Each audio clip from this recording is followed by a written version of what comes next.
We're here at the African Aero Defense Show in Pretoria. This is a show where all the military hardware is on display. Big theme of the show this year is the poaching that's going on with the Rhino. We got demonstrations by the military, by dog units. We had a chance to talk to Nico from Paramount, big sponsors of the anti-poaching efforts, and Scott from RPA, an American that's out here, using technology to try and assist the rangers in combating this poaching that's going on.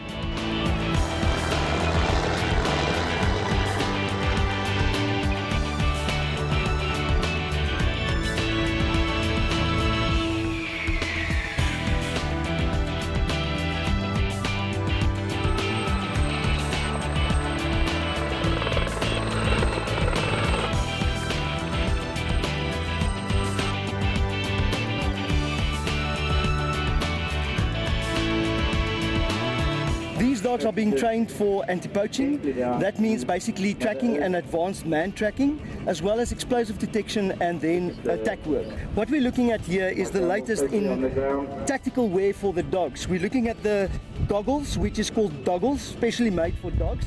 And it's not just there for fashion, it's actually there to protect the dog's eyes when deployed by chopper. When the chopper lands and the blades are still running, it prevents all the dust and grass and debris from going into the dog's eyes. The boots that we have here are also, if we look at places like the Kruger National Park, there's a lot of thorns that can cause damage to the dog's feet.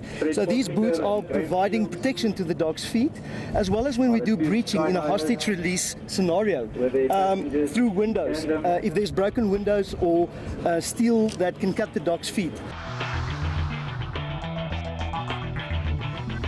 We've come to the show to raise awareness, amongst others, of the plight of the rhino, and we decided to build a huge transformer. As you can see behind me, we've got a transformer based on our armored vehicle here, which is called the Mbombe, and the transformer stands about 10 meters tall, and it weighs a ton. And what we're trying to do is raise, number one, awareness of the capabilities in South Africa in terms of our defense capabilities, and number two, to raise awareness of the plight of the rhino.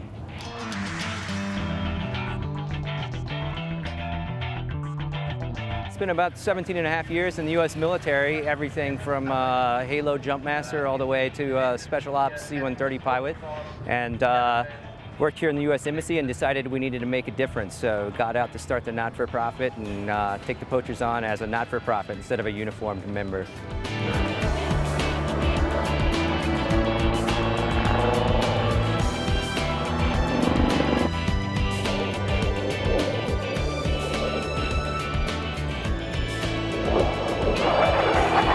We're winding down the African Aero Defense Show. We walked around for a few days. The thing that strikes me about it is that the rhino poaching is forefront in everyone's consciousness here. Everybody's talking about it. Every booth has a display somehow using equipment or trying to sell equipment to combat the anti-poaching. There's certainly a huge awareness about it here. I'm certainly going to leave this show with a new newfound respect for how serious this problem is. I'm here with Eric Rosinski from Rotorzen Helicopters. Eric, can you just tell me a little bit about your flying experience and what you do? I've been flying a long time, got a lot of experience with night vision goggles and thermal cameras, and have my own business at Midway Airport. I flew for the Chicago Police Department. So Eric, I've known you for probably over 10 years, and you know, we've known each other a while. What were your impressions when I kind of told you what we were doing in South Africa with the poaching stuff with DS Arms? Well, Dan, I thought it was a great idea to send the guns to South Africa because they're undergunned, and you encouraged me to go, and I'm glad I did because I never realized how bad the problem was with the rhino poaching. What I liked about it, Eric, is, you know, you heard what was going on. You said, hey, could I come along? And at the moment we're at now, you're basically planning to go back and help. Can you tell us a little bit about what you saw down there and what we're doing? Yeah, you know, when I went down with you, I couldn't believe how bad the rhino poaching was. And I was told that in 5 years, they're going to be extinct.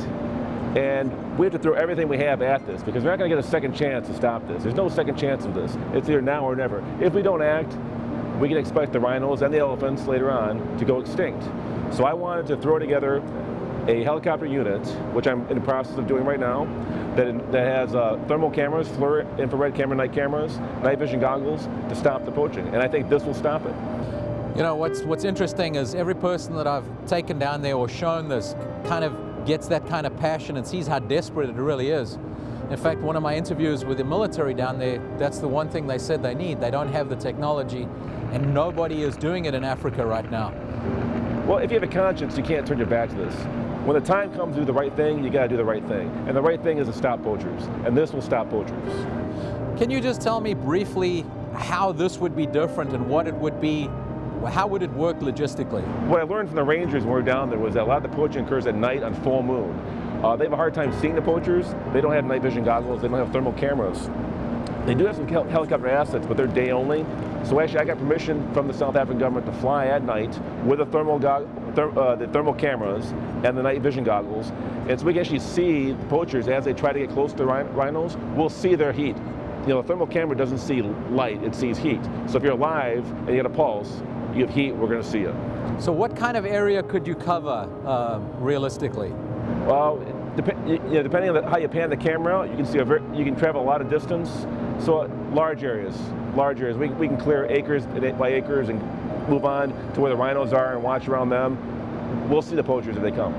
Do you think this will have a psychological impact on the people doing the poaching too? It definitely will, because we're going to be blacked out, no lights on. They're going to hear the chopper flying at night. They won't know where we're at. They're going to know we're there, and I think they're just going to go away. You know, in the news just recently, there was a helicopter shot down in Tanzania with the guy doing volunteer work anti-poaching. Is there any way we can stop that happening to us if we go down there? Well, that was a great tragedy. I don't know what exactly happened, but I'm speculating here. I think he might have been flying low and he was by himself, and he was an easy target. He was probably hovering or going slow, and he got shot. We're not flying at day, we're not flying low. We're using altitude as our friend to be harder to hit.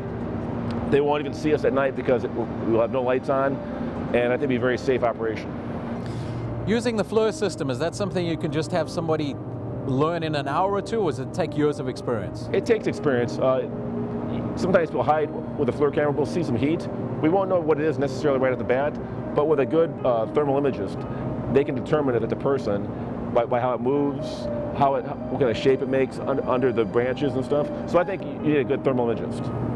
Eric, can you tell me what you've embarked on and what you're trying to do with Rhino Air? And I believe you're doing some fundraising too. Well, hey, we started a nonprofit called Rhino Air. And what Rhino Air is, it's going to be a helicopter unit in South Africa. We got permission to work in some of the game reserves. And we're going to bring choppers there with FLIR and night vision goggles to assist the rangers in the night anti-poaching operations.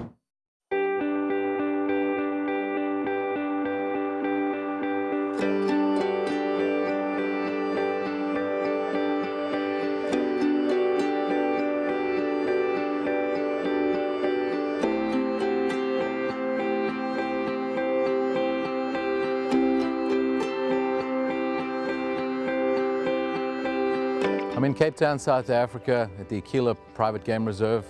I'm sitting here with Searl Derman, who is the owner of this reserve. I first met Searl a few years back at the African Aero Defense Show, and I got interested in the concept that he created with the Saving Private Rhino. But Searl, can you tell us a little bit about Aquila Private Game Reserve? Daniel, first of all, welcome. Aquila Private Game Reserve was started about 17, 18 years ago, and basically what we did was we wanted to reintroduce the Big Five into Cape Town, where they used to be until about 250 years ago when colonialist hunters shot them out. We bought a nature reserve and then expanded and expanded and expanded by nearby farms and other governmental pieces of land, and we're sitting on about 25,000 acres of pristine Karoo vegetation, hour and a half from Cape Town, and very, very well received. We're probably the busiest game reserve, the most visited game reserve on the African continent. We've got the Big Five in their natural environment, very close to Cape Town. We offer day trips, overnight trips, horseback, quad bike safaris, 4x4 game drive safaris. Yeah, it's been very well received. So one of the interesting things about the Rhino, and that's one of the main reasons we're filming here, can you just tell us about the history behind the Rhino at Aquila? Okay, Daniel, you know, in our reintroduction to the Western Cape process, we had to literally go catch rhino, elephant with helicopters all around Africa, governmental and municipal and private game reserves. We managed to reintroduce the first white rhino to the Western Cape in 250 years. We had a very successful spree of breeding, and then tragically poachers came and they killed the first rhino that was reintroduced to the Western Cape, and they also killed the first baby rhino born in the Western Cape in 250 years. So it wasn't just a case of poaching, because I think sometimes the word poaching diminishes what actually happened. I mean, the animals that were killed on your land was a pretty horrific incident. Could you briefly expand on that a little bit? Daniel, absolutely. What happened was poachers came onto our land. They literally lived in our mountains for about 2 weeks, and they were very well equipped, very well organized. They attacked and slaughtered 2 rhino. We managed to save 1, and our counter-poaching teams did manage to stumble on them because they left one of the horns on one of the rhino half sawn off, and of course with our counter-tracking we saw that they were running away from the crime scene, not walking, and no one leaves a rhino horn worth $300,000 at the scene halfway sawn off or hacked off. It was a horrific incident. It was widely publicized. It got, from a bad incident, a lot of awareness came out of that. Our one rhino took 6 days to succumb to his injuries on national television, literally crying like a person, just a lot louder.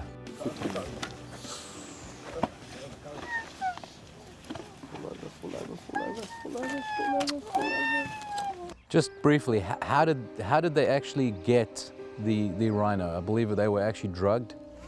Yes, you see, what's happened was our South African military has offered the national governments, the national and governmental game reserves like the Kruger and in KwaZulu-Natal and everywhere else. They've offered them a lot of military and special forces support to protect their rhinos. Now, crime doesn't stop. Okay, if you focus a police effort in an area that's experiencing a lot of house breakings or theft out of motor vehicle, crime just moves to the next area. Okay, and same with rhino poaching. So what's actually happened is the government effort protecting the national game reserves has put a strain on the private game reserves that are under-equipped, cannot get the permutation to carry the same sort of automatic weapons, or even difficult to get semi-automatic weapons, which has become a lot easier now. And of course, the night and thermal visions that are required, it's just too difficult for us to get. However, we're fighting a war against well-organized, well-funded, well-equipped international syndicates, and rhino horn being worth more than gold, and the returns on a couple of hours of work or a couple of days of research and work are just too big, and they can afford to get this equipment. And the same channels they're exporting with is the channels that they're bringing their weapons in and their thermal visions in, and they aren't ITAR restricted or anything like that. So they're well equipped. I mean, recently we've had cases of poachers being caught with fully automatic AK-47s, with hand grenades, and this is what we're up against. So what we did was we formed an organization called Saving Private Rhino. We focus on the private rhino.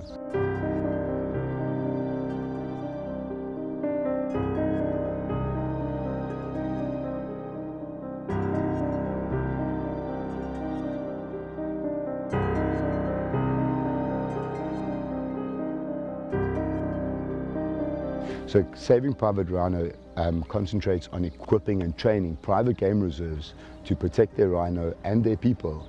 Okay, and this is not just the military tactics and the small arms tactics that allows a small number of people to fight off a larger number of well-armed people. It also involves a lot of intelligence gathering to know what if new people are in town, if they're buying drinks, if they're asking the wrong question to one of my staff in a bar after buying a drink, I know about it.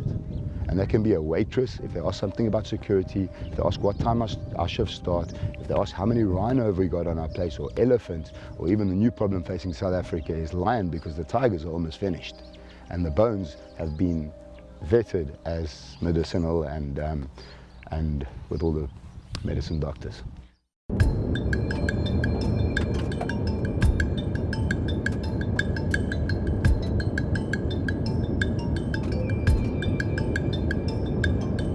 We've got the opportunity today to spend some time with the Aquila Rangers in the field. We're going to basically go around the game reserve and inspect the different observation points, or what they commonly term an OP. We've come to one of the lower lying ones. I'm unable to see where they're at. I know that they're on the side there at one of the higher points. I know they're camouflaged. Donnie, would you be able to radio to the Rangers and let them stand up so we can see where they're at? Alpha Papa Ian, Alpha Papa Ian, go for Charlie. Dan heb je op een wijzer van de wijswaaier. Okay, I see them. Let's head on up there. Morning, Gian. Good morning, sir. Hi, Daniel here. I believe you're right in the OP, or the observation point here in Aquila. Yeah, that's what we call it. Okay, can you tell me what your function here is? Right My now? function is security, saving private rhinos, so we basically look after the rhinos. Are you basically just on overwatch here? Basically... And that's what we call it, yeah. Just give me 1 minute. Staan bij stier. 55 Alpha Oscar, copy. Copy. Let's see. Gian, how long do you stay in this OP? Right for 2-3 days. It doesn't really matter, but it all depends on the heat. If it's stored, then we just do it for 1 or 2 days. Then we have to make a routine. Okay. What's it like doing this at night? At night it's a bit difficult, but we are quite lucky because we have all the equipment, so we use night visions and stuff, so we are actually sorted with all the equipment and stuff. Okay, so you got pretty much command of the area where the rhinos are? Yes, sir. 24/7. Okay. Gian, do you enjoy your job? 100%. Okay, 100%. very good. Thank you very much for what you do. Welcome, sir.